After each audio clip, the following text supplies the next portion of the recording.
తెలంగాణ సాంస్కృతిక సారథి జిల్లా సమాచార పౌర సంబంధాల శాఖ వారి ఆధ్వర్యంలో మరి సాంస్కృతిక సారథి వరంగల్ తూర్పు టీం నుండి మన రాష్ట్ర ప్రభుత్వం వాళ్ళు ఏర్పాటు చేస్తున్నటువంటి సంక్షేమ పథకాలన్నిటి కూడా మరి ప్రజల్లోకి విస్తృతంగా తీసుకుపోయే కార్యక్రమంలో భాగంగానే తెలంగాణ సాంస్కృతిక సారథి వరంగల్ తూర్పు టీం పక్షాన ఒక అద్భుతమైనటువంటి సంక్షేమ పథకాల పాట ఆర్కే నోట.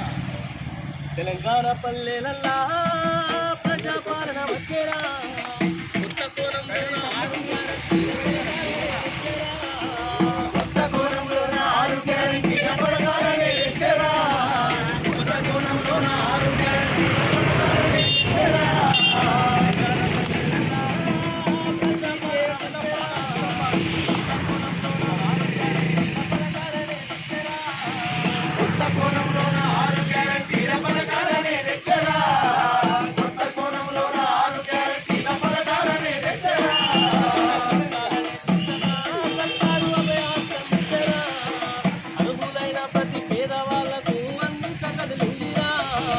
అర్హులైన ప్రతి పేద వాళ్ళకు అందించగలిగిందిరా.